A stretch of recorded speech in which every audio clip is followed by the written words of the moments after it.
Es interesante darnos cuenta cómo la cuestión del rostro aparece en dos figuras importantes de la filosofía contemporánea, como es Max Picard y Levinas.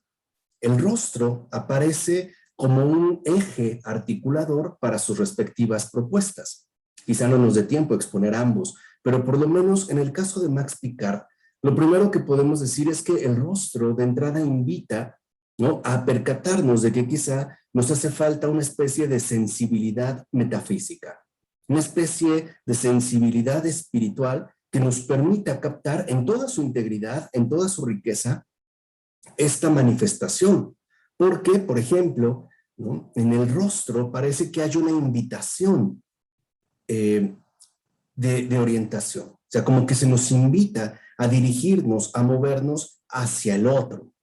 Es pues el punto de encuentro genuino entre personas, porque el rostro es apertura, es exposición, literalmente, ¿no?, tanto para Picard como para Emmanuel Levinas, el rostro es aquello que nos expone, es aquello que nos muestra al otro en tanto apertura y al mismo tiempo pone en evidencia nuestra vulnerabilidad, nuestra fragilidad. De hecho, por ejemplo, para Max Picard, el rostro es aquello que refleja de manera nítida nuestra historia, nuestro origen, nuestra esencia. Puede decirse que el rostro es lo que concentra, ¿no?, en sí la expresión total del espíritu. Es aquello que pone al descubierto la dimensión más profunda de la persona humana.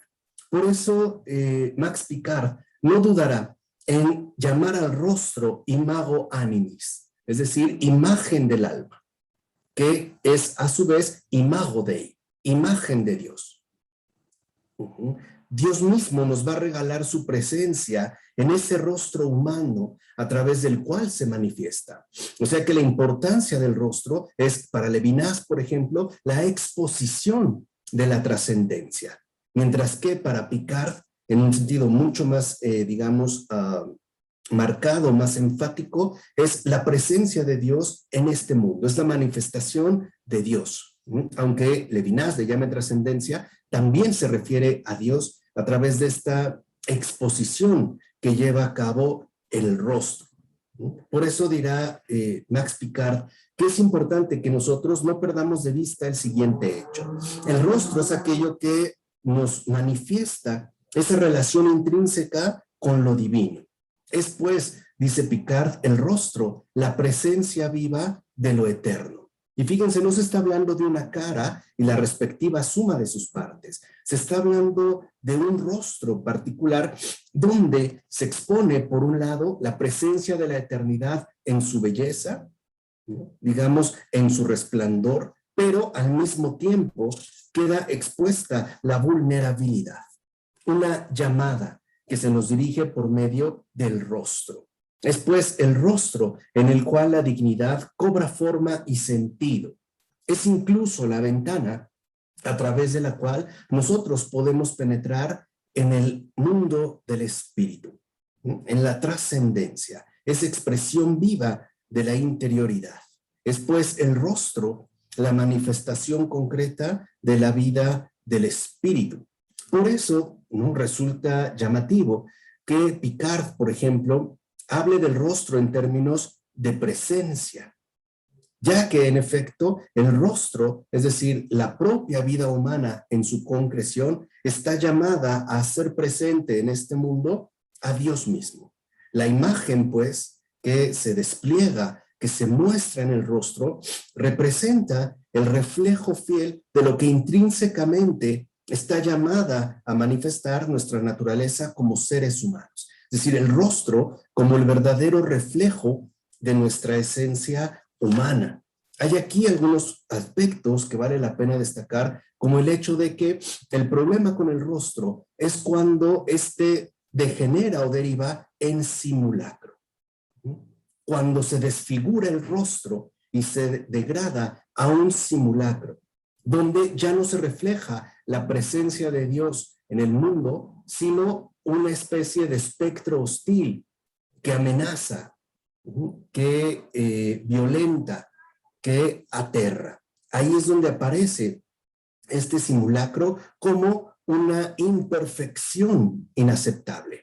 O sea, para Max Picard, el propósito de la vida humana es hacer presente a Dios en este mundo, a través, evidentemente, del rostro, que no es meramente la cara física, sino esta presencia que les digo implica o requiere de una sensibilidad metafísica, de una sensibilidad espiritual para poder captar su hondura.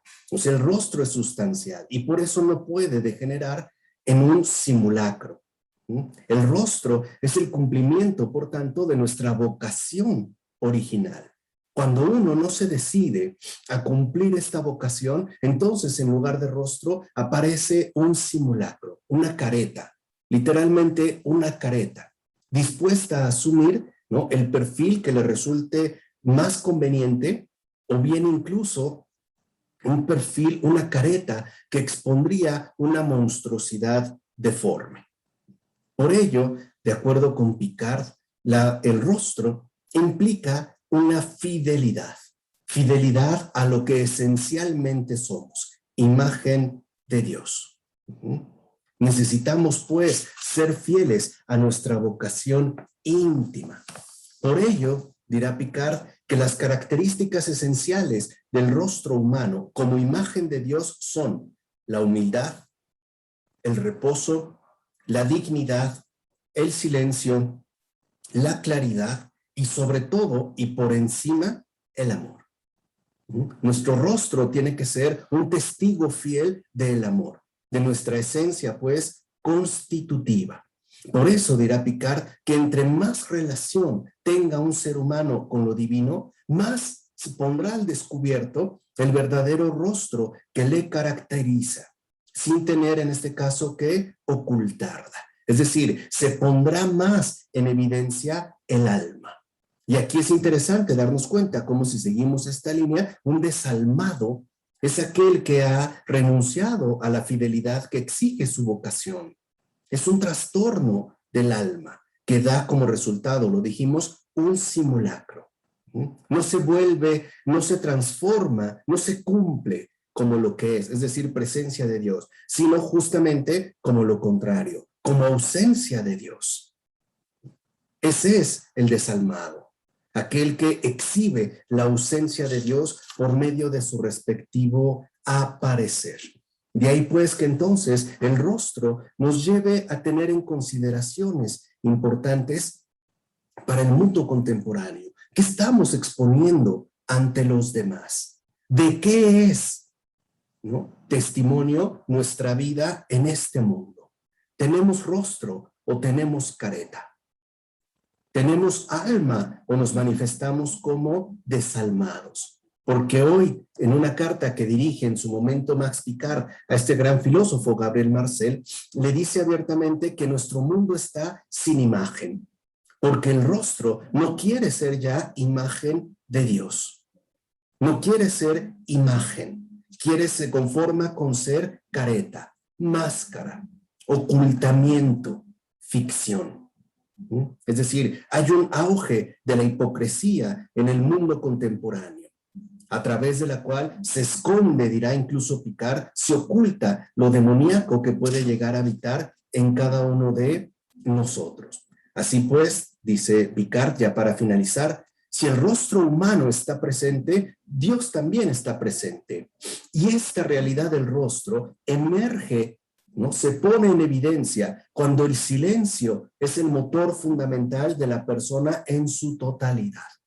Porque el silencio, como ha insistido Max Picard, es la casa de su ser.